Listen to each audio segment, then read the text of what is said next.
Hello there, this is the 8-Bit Nut again, just having a look over Mirror of Fate, Castlevania, Lords of Shadow. Castlevania, Lords of Shadow, Mirror of Fate, I should say. It's quite a mouthful. I don't see why they just didn't call it Castlevania Mirror of Fate. But we'll get to that in a minute. First off, I want to talk about what I think about the game, what I think about the previous game, and what I'm thinking about the Lords of Shadow 2 as well. I want to just do a bit of a fan audio log. Been a big fan of Castlevania for a long time, since my childhood, since the original Nintendo 8-bit games onwards, which I'm actually going to do like a Castlevania Memories thing very soon about that, just like my previous two videos. I know not many people have seen it, and not many people are going to listen to this either, but to be honest, I don't really mind. It's just, for people who do want to listen to it, who want to know my thoughts or other fans' thoughts on the games and everything else, that's what mainly I'm doing this for. Like, I've been a gamer all my life, and I want to keep, being a gamer until I, end up getting fed up with it or something. Anyway, I'm just going to get started on this. So, to talk about Mirror of Fate, first off, whenever Mirror of Fate was first announced on the 3DS, I was thinking, so Lords of Shadow 2 is pretty much a 3DS game? Is that all we're getting? So I'm going to have to buy myself a 3DS to play this. I had no interest at all to play a 3DS or buy a 3DS. Not one game. I'm a big Resident Evil fan. Resident Evil Revelations never even tempted me to buy a 3DS. Big Legend of Zelda fan. Playing Ocarina of Time, even though the graphics were all nice and new and fresh looking, didn't make me want to buy a 3DS. Nothing made me want to buy a 3DS. Until now.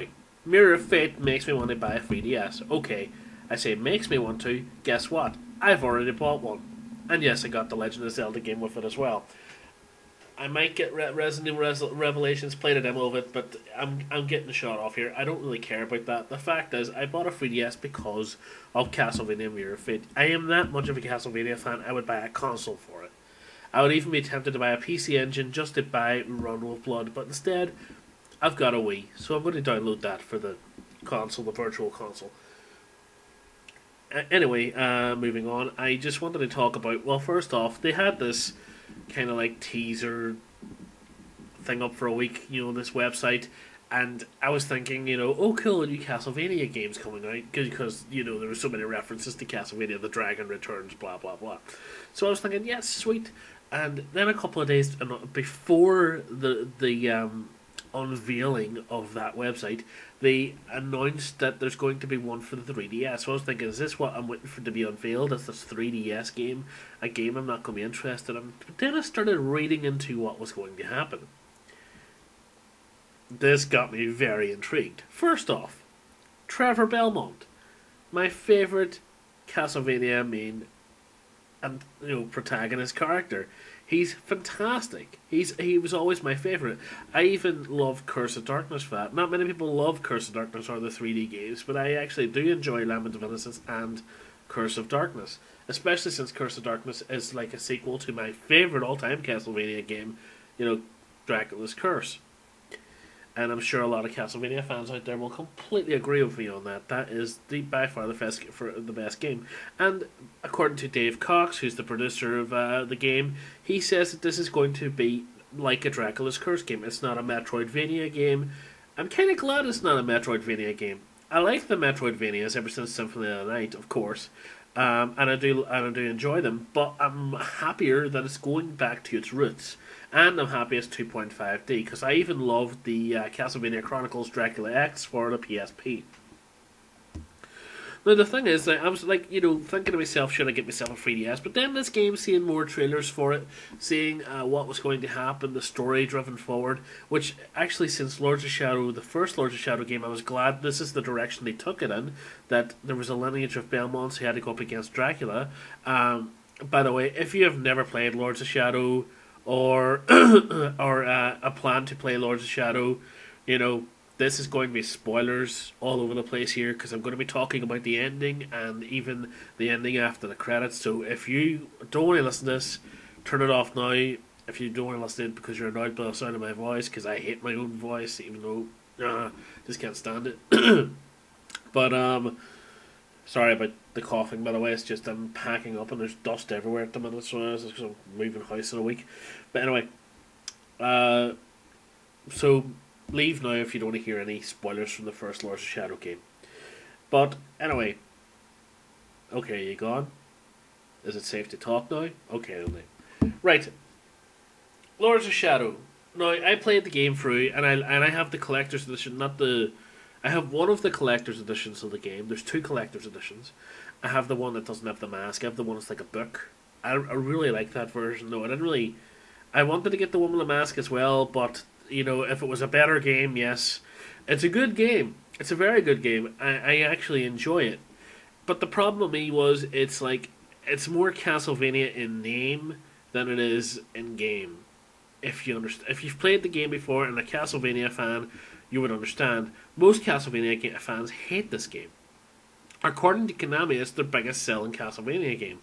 I really, really doubt that. I think Symphony of the Night would have been, or maybe Aria of Sorrow or Dawn of Sorrow. One of those games I would see sell more than this. But to be honest, I liked it. I actually enjoyed it. I love action adventure games. I think to be brought into a 3D realm, it really worked for Castlevania. Everyone can call it a God of War rip-off all they want. At the end of the day, I'd rather than rip off a good game than rip off a crap game. At the end of the day, there's lots of God of War rip-offs out there. And plus, God of War rip-off or not, there's games out there that have been out before God of War that God of War has even taken elements from. So, being completely new, completely faithful to a completely new game these days is nearly impossible. Every game is going to be called a God of War clone, a Gears of War clone, a something clone. There's always a clone out there. But at the end of the day, it doesn't really matter to me what. That's just calling someone something just to be a troll.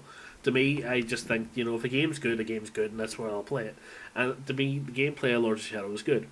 As I said, it was very Castlevania more in name than it is anything else, because I think that was due to the fact that originally it was meant to be a Castlevania game, then they said no, and then Konami said no to that, and then they pulled back and tried to make their own version of their own game, and then Konami said, actually, this could work as a Castlevania game, and then it was kind of rushed last minute.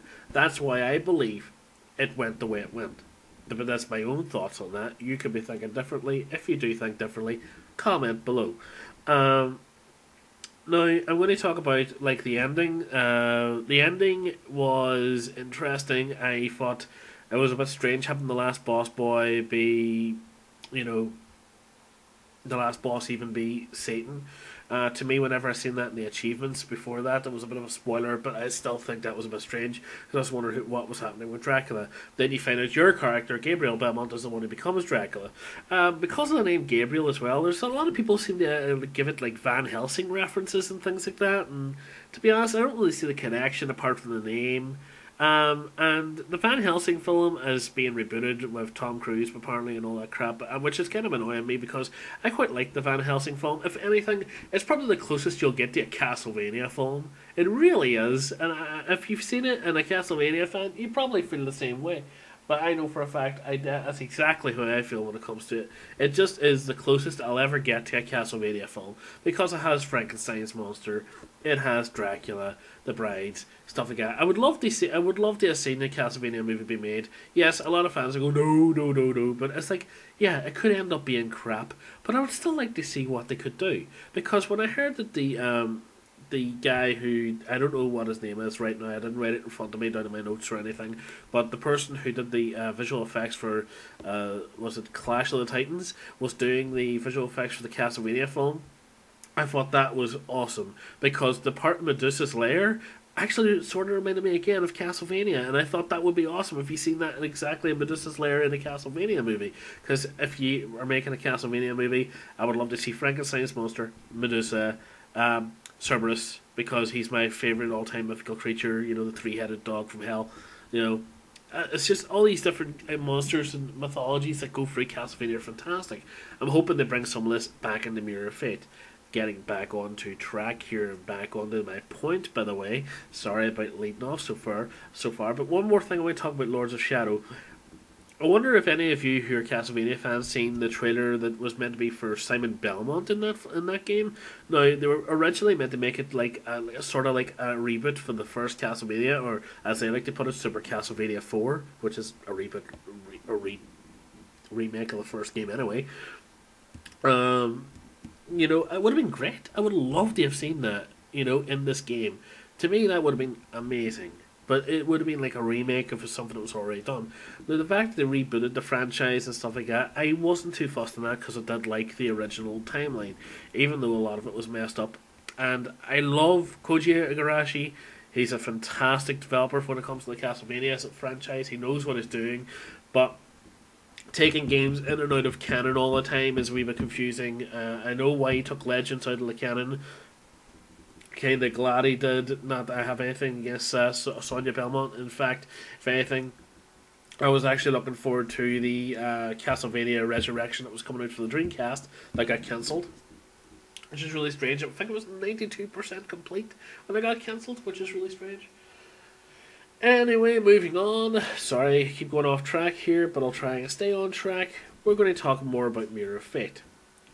The characters. You've got announced Trevor Belmont, Simon Belmont, and Alucard. Simon Belmont looks awesome in this.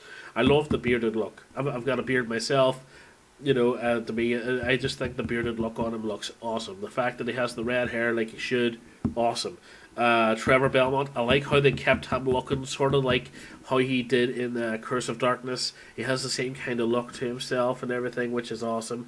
Alucard, you don't really see much of because he's hiding his face, which is another thing I want to get in after, because there's some speculation about this and I actually agree on it.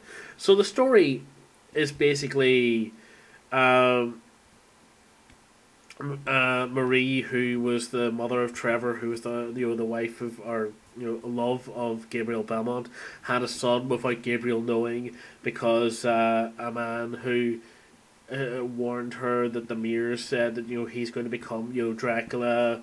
So you're best to protect Trevor from Gabriel, because Trevor may be the only person who can stop him in the future. Now the thing is about the old man, by the way, who warns Marie about this, I'm actually wondering if that is Ronaldo Gandolfi, because he sort of has that old look to him, and it would be really cool and a really nice wee point on there if it is, to bring that character into the universe. Also, so then Trevor grows up. They find out the truth, from the Brotherhood, who actually who brought up Gabriel as well, about his father being Dracula and he being the person who killed Marie. So they drive his vengeance to go and stop his father. Then after that, from what I know, then Trevor goes missing in the castle. Which they do reference the old Bernard Castle, which is kind of a cool reference in a way. Even though I think the DLC from the first game was absolutely terrible, and I was so glad to see Dave Cox actually mention that was a big mistake, because, to be honest, it was. It was a huge mistake.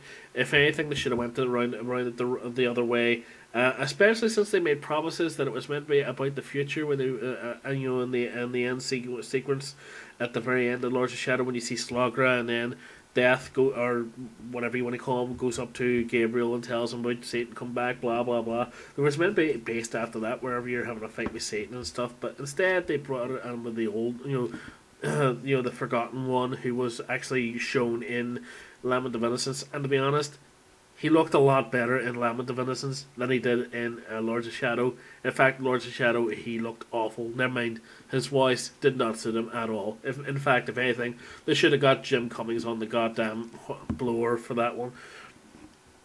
Moving on, though, when it comes to the story, Simon Belmont then has to go look for his father in the castle. They find, out what happened. And then there's Alucard. There's not much released and said about Alucard, but there is a line from Alucard in the game, and he does say, and from what I remember, I didn't quote it, I'm not quoting it here because I don't know it word for word, but he does say, it seems that fate has granted me a second chance, Father. So, this is where I'm going to go into this. And it has been speculated online, and other people do think this is what's happening too. Now, a lot of fans are going to be pissed off about this, but me, I'm kind of hoping if they do it well, it will be pulled off well. If this is what they're doing, I'm not too sure if it is, but I'm guessing it is. You're wondering what I'm on about now, so I'll just get to it. I'm wondering if they do turn Trevor into Alucard, because Trevor is the son of Dracula, so is Alucard. What if they're the one and the same person? What if Dracula turns Trevor into Alucard? You know, thinking that he killed killed Trevor, but he didn't. Sorry, I'm getting muddled here. As I said, this is unscripted.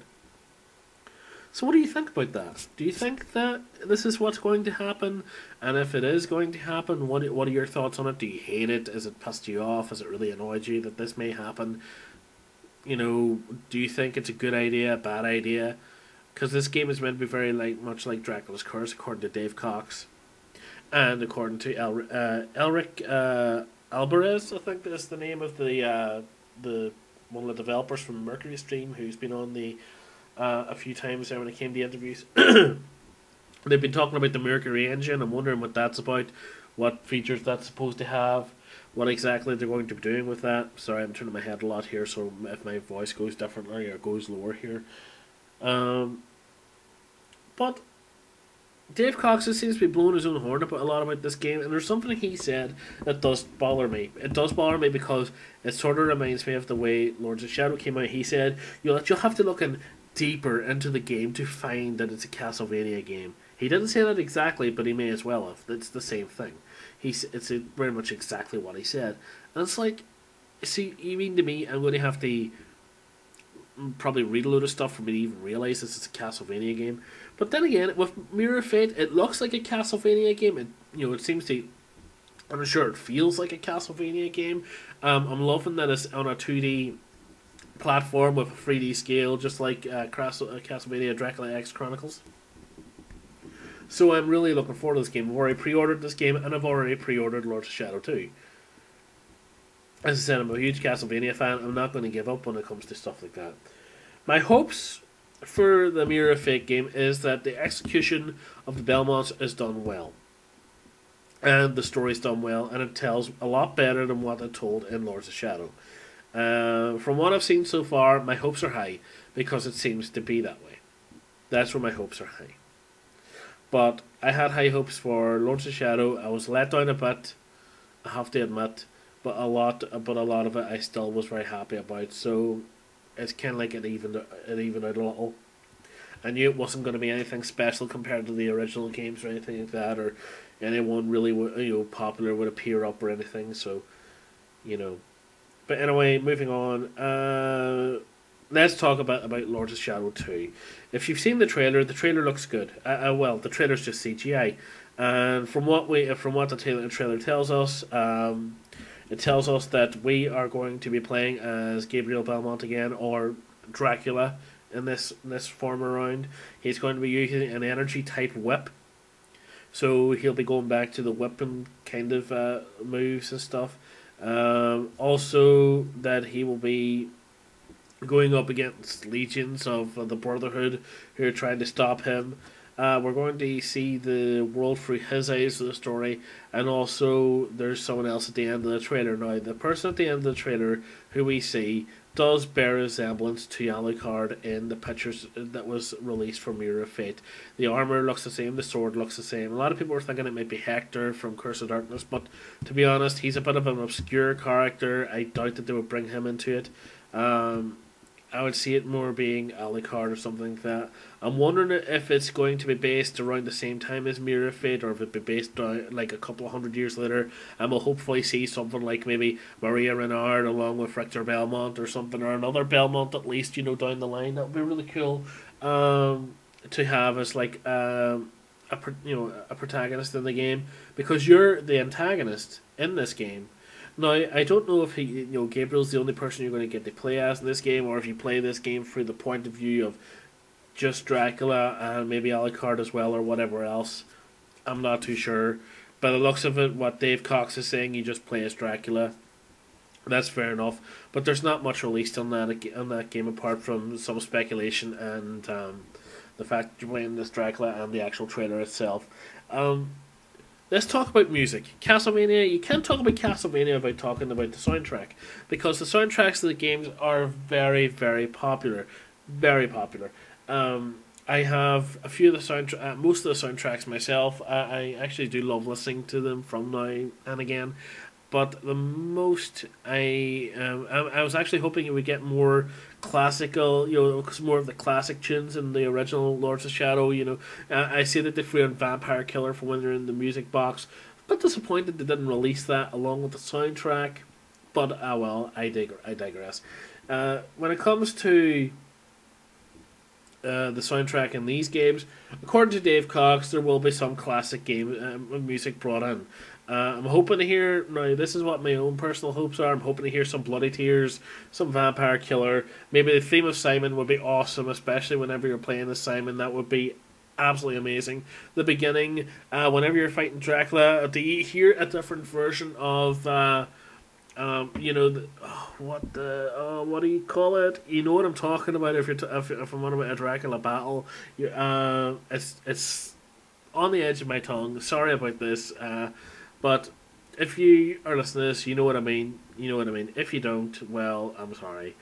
I'll bring it up if I remember. But that's what my hopes are for the game. I'm hoping that the music is brought back a bit from the original Castlevanias. I'm hoping that the game, the story goes well when it comes along to the Belmonts, and to why they have to face Dracula. Obviously, is because they're the same bloodline, things like that. Which I think is actually a pretty cool move. I like the move that they've done there, because in the original story for the first game, they actually do say that he was from the Conquest family, the Gabriel Belmont, but they named him Belmont because of his love for the mountains and stuff like that, which I thought was a bit of a cool move. It was a bit of an interesting backstory, but again, it's just in writing. There's nothing shown in the game about that. It's like a lot of the things in the game. A lot of the things to do with Castlevania are to do in writing. One of the things I'm wondering too is, there's a character in Mirror of Fate. I'm going back and forth here a lot, that's why I'm sorry about that. But there's a character in Mirror of Fate called, it's like the mysterious spirit or the wandering spirit. I'm not too sure, but there's this kind of it's like a ghost sheet with one of those masks from the first game attached to it, something like that. That is wandering the castle. I'm wondering who that character is supposed to be, or who it's referenced to, or if it's got anything to do with the old timeline. Who I would hope it would be, myself, I would hope it's Death messing with you. It'd be really cool if that happened. I'm actually hoping that Death does appear again, from the first game. I didn't like how Death looked in the first game, the Lord Shadow game. I the whole long neck and big long fingernails things. Plus, I love Patrick Stewart. Absolutely love the guy. He is awesome, but his voice just did not seem to suit Death at all. It just seemed a bit goofy-ish, and no. But I will say this: I hope that they do bring the guy back who did the voice for Gabriel. Another thing that's actually slipped my mind right now is his name. Sorry about that. I should have went into this more prepared. I didn't know exactly everything I was going to talk about here, but yeah, that's what I'm thinking about the game at the minute. I'm looking forward to Mirror of Fate coming out later this year. I've got my 3DS now, so I just have to wait for the game to come out. Really excited. Lords of Shadow 2, I'm looking forward to hearing more about it, knowing what's going to happen in the game. More trailers. Really can't wait for that to happen. It may be a while before it does, because I can't see this game coming out until maybe late next year. We're talking maybe October-ish. Due to it being shown so soon. That's at least in my book. I could come out March the year after, because that's usually when games start to come out again. But in the meantime, I'm looking forward to Mirror of Fate. If you're looking forward to Mirror of Fate, let me know what your hopes are. Comment below. Tell me what you think. If you like this audio, like it. If you want to subscribe. I don't do videos often. I don't do things like that often at all. I don't really have the time. Busy personal life and everything. but whenever I do, I try to bring up some details. But there's another thing. I'm going to end this, but I'm going to end this on a different note. Lords of Shadow 2. According to Dave Cox, Lords of Shadow 2 is the last of it. It's like a trilogy of Lords of Shadow games. That's it. No more Lords of Shadow. What will happen to Castlevania? Will it be rebooted again? Or will it go back to the original timeline? Or will someone take up the mantle and try and continue on the Lords of Shadow timeline? I can't see the third happening. I'm hoping it goes back to the original timeline. Hoping to see Koji Igarashi back on the helm. But it's very hard to tell at this point. I can't see Konami stopping Castlevania games altogether. It's one of their highest, grossing franchises. I know that they're probably caring more about their Metal Gear franchise, which, to be honest, I don't care about. I'm sorry if you're a fan of it. I really don't care less. Didn't like it after the second game, which really annoyed me and made me not want to play the other games. Even though everyone keeps telling me to play Snake Eater, I might do at some point down the line, but right now I really couldn't care. And people are probably saying, you have a 3DS now, why don't you get Snake Eater for it? I'm not paying money out for something that's going to annoy me, just like the second one did. So, Castlevania Mirror of Fate. That's my audio log on it. I hope you enjoyed this. I'm sorry for stuttering a lot. I'm sorry that this wasn't scripted. I'm sorry that I left out a few bits. I actually may put up emoticons now and then saying, what I missed out. Sort of like the... oh my god, I can't believe I remembered this. The Illusionary Dance is the name of the song of whenever you're fighting Dracula. The Dance of Illusions or Illusionary Dance, it's one of them two. That's what there's actually them two different names for it. I don't know which one you prefer, which one you know it as, but I would love to hear that in the game. But there we go. Thank you very much for listening, and I'll post up soon a scripted Castlevania Memories. Won't be too soon because, as I said, I'm moving home, so whenever I've moved, settled down, hopefully around then. Okay, take care now. Goodbye.